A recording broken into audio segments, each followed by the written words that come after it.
warahmatullahi wabarakatuh. Alhamdulillahi rabbil alamin. Wabihi nasta'inu ala umuri dunya waddin. Asyhadu an la ilaha illallah wa asyhadu anna Muhammadan abduhu wa rasuluh. Allahumma salli wa sallim wa barik alaihi wa ala alihi wa ashabihi ajmain. Rabbi shrahli sadri wa yassirli amri wa hlul uqdatam min lisani yafqahu qawli. Sadaqallahul azim. Amma ba'du. Bapak Ibu hadirin, saudara-saudaraku dimanapun Anda berada. Alhamdulillah, dalam kesempatan sore hari ini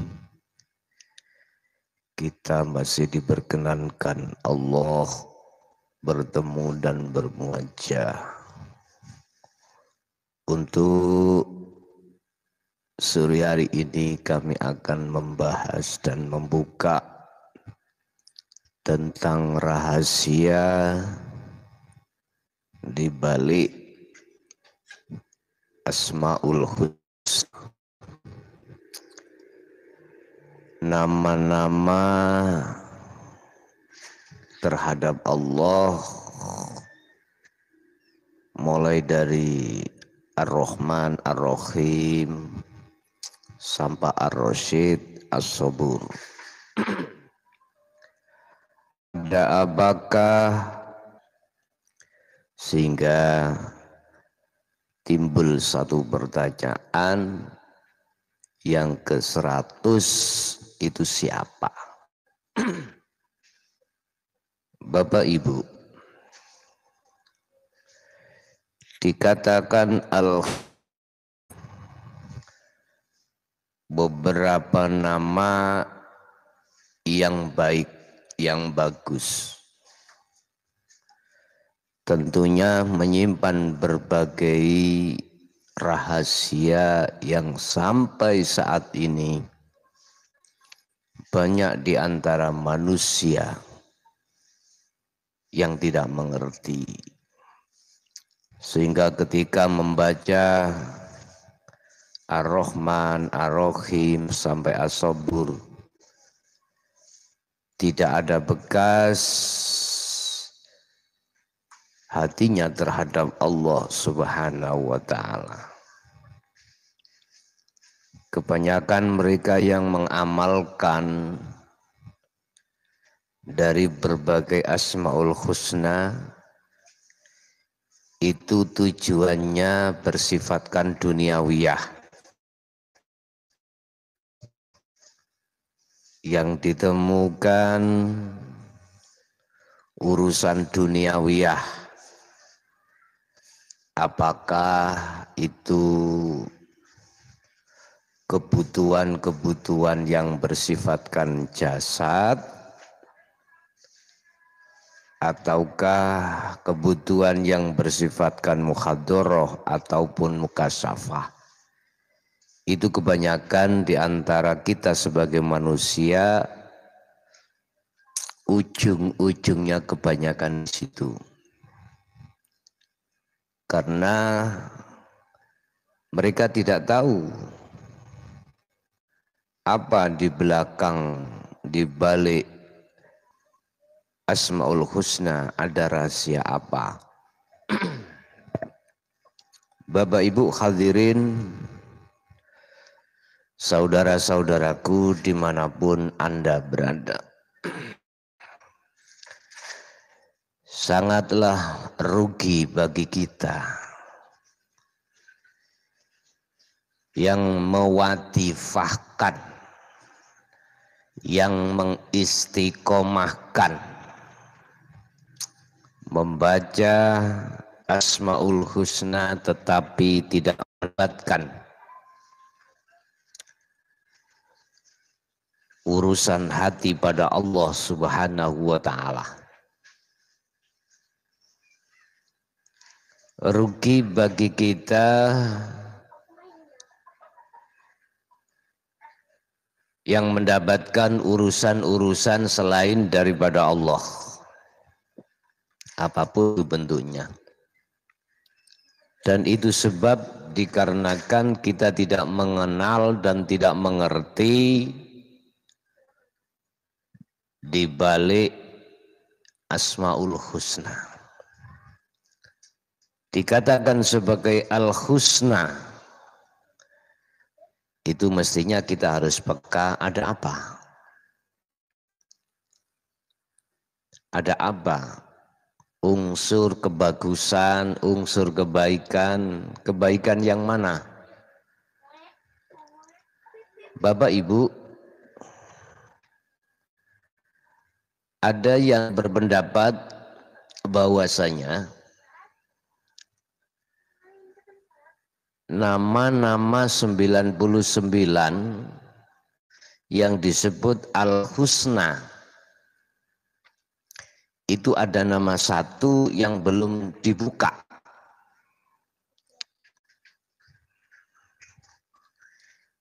Dan kesempatan untuk hari ini kami beritahukan dan kami buka rahasia di balik itu semuanya. Namun sebelumnya ada beberapa persyaratan yang Anda ingin mengetahui dengan fakta dirimu sendiri, tidak hanya sebagai katanya atau kabar saja, tidak. Memang tidak salah bagi mereka yang berpendapat bahwasanya di bait Ar-Rahman sampai terhadap As-Sabur itu ada sebuah nama yang nama itu tertampil di dalam rahasia Allah. Bapak Ibu, apa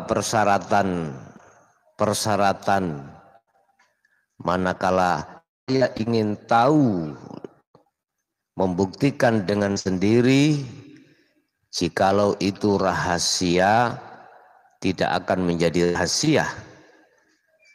Pertama, ini memang tidak main-main. Pertama, Anda harus mempunyai seorang figur,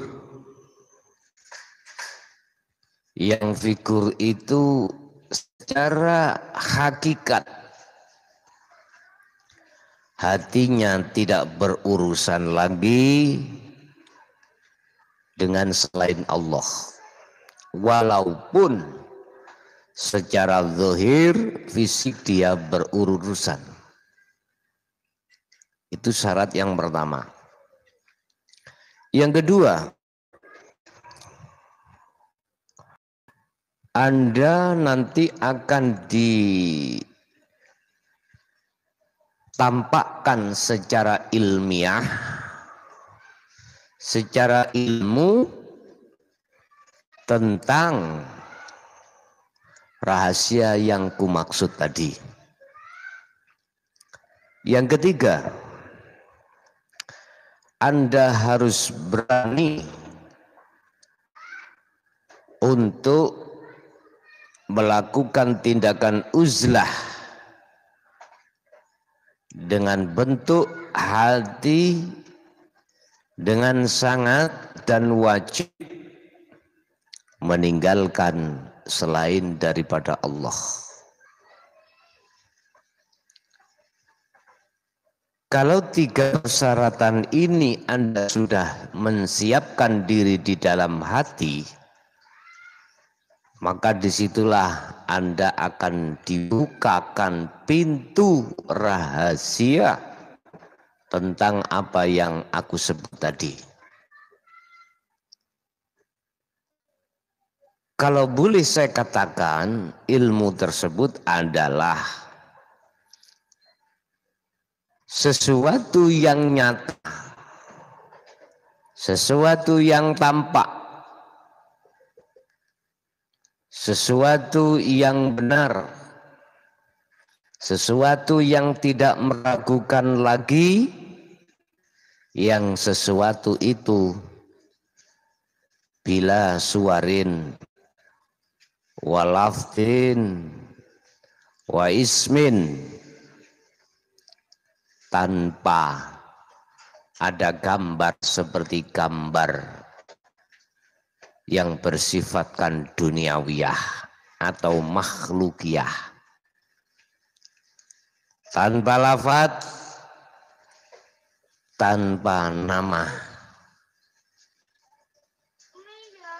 Itulah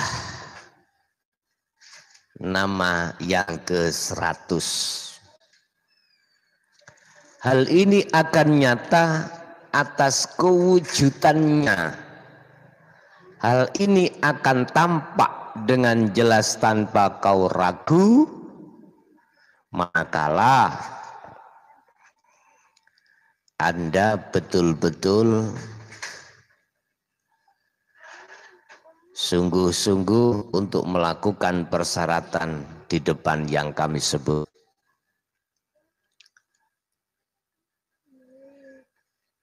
Tatkala Anda nanti akan menemukan apa yang kumaksud tadi, maka Anda bisa diam,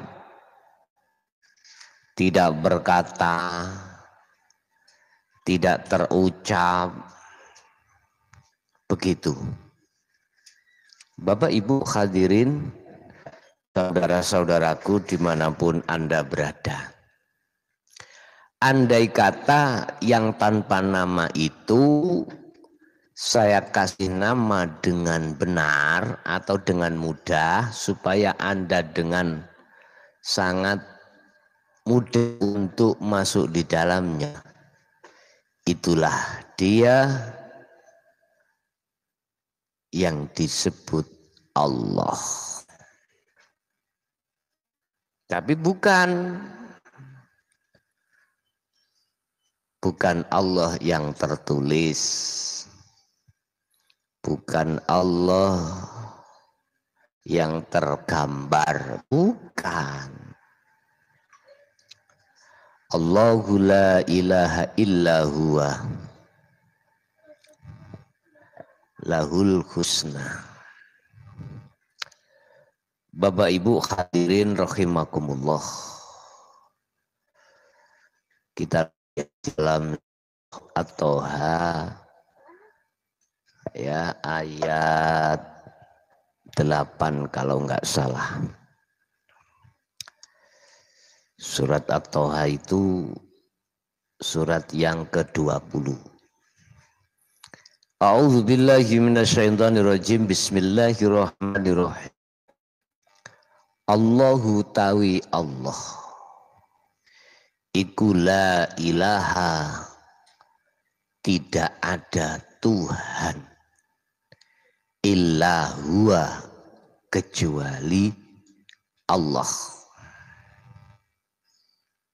Inilah bahasa dohirnya disebut Allah, tapi bukan tulisan itu, bukan bacaan itu, bukan nama itu yang dimaksud. Lahu iku tetep kedue Allah opo al asma'u pirobi utawi piro-piro jeneng nama al husna kang bagus. Tidak ada Tuhan selain Allah yang wajib kau sembah.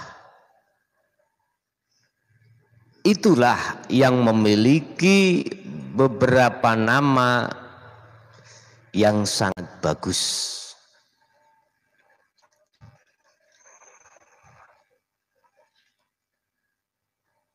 Oke. Bahasa Jawanya, bahasa Indonesianya, kalau bukan nama yang disebut Allah, itulah hidup. Tapi bukan tulisan hidup itu.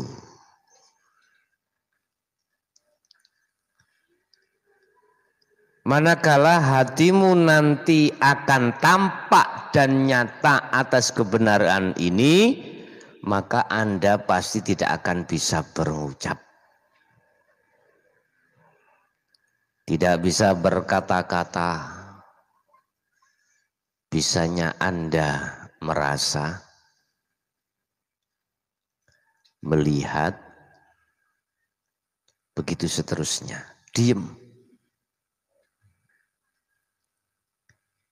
Ini surah Ad-Doha, surat yang ke-20 ayat 8 ini untuk mempermudah membuka rahasia tersebut. Itulah disebut Allah, tapi bukan nama.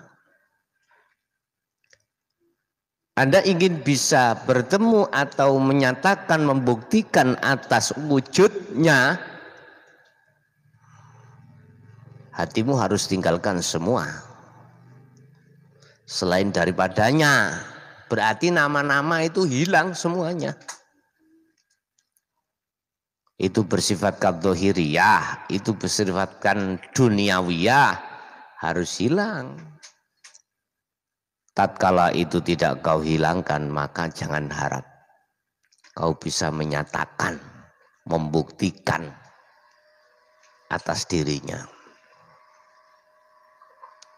Laisa lahu kamislihi syai'un. Gimana ayat ini?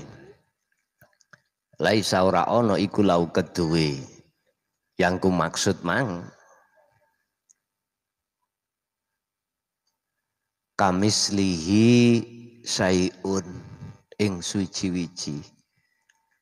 Tidak ada satupun yang bisa menyerupainya. Berarti bukan nama Allah, bukan lafaz Allah. Lah di situ loh Bapak Ibu. Ini harus nyisih, harus geser, harus keluar. Itulah kemurnian dari sebuah ketauhidan pada Allah. Dan ini tidak bisa dibantah. Siapa yang sudah sampai di situ, itulah yang disebut sebagai al-auliya. Dan siapa yang belum sampai di situ, jangan dikira itu sudah benar. Ingat, Allah menyebutkan dalam satu ayat, inna awliya Allah la khaufun alaihim walahum yahzanun. Jadi sifat khauf, takut, sifat yahzan, khawatir, dalam hati ada keraguan-raguan, kemamangan, kekhawatiran, apapun sudah tiada. Kalau memang betul-betul di situ, hendak kita besok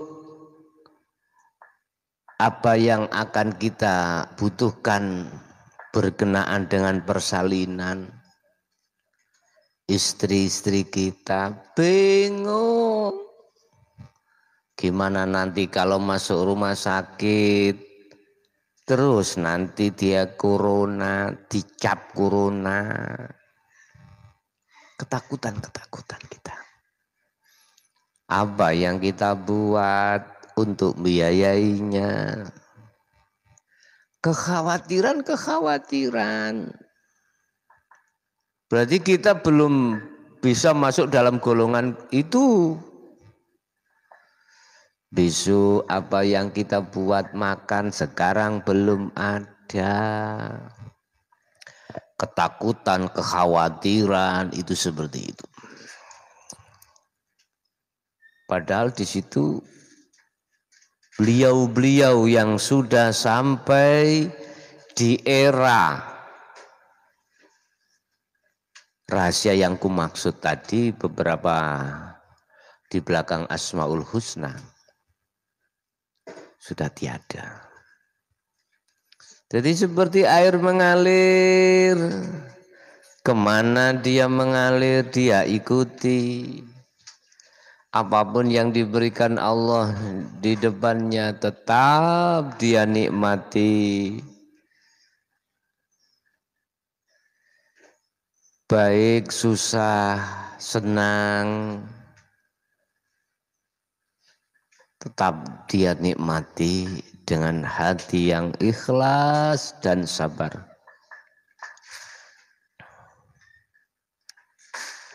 Dan atau sifat basariyah yang menuntut di dalam diri kita itu sudah lentur, sudah jinak. Yang ada hanyalah tatmainnul qulub, kedamaian dalam hati. Bapak Ibu hadirin rahimakumullah. Kesimpulan, nama yang dirahasiakan adalah sesuatu yang tanpa nama, tanpa sebutan, dan lain sebagainya. Biar mudah, saya kasih nama, dialah alladzi, dialah hidup. Tapi bukan nama lo ya, bukan. Bapak Ibu hadirin rahimakumullah, kami ucapkan selamat untuk menempuh hidup baru. Artinya hati masuk di ranah musyahadah Allah, sehingga bertemulah apa yang kumaksud rahasia di balik Asmaul Husna. Sekian, terima kasih. Kurang lebihnya mohon maaf. Hadanallah wa iyyakum wal afwa minkum. Assalamualaikum warahmatullahi wabarakatuh.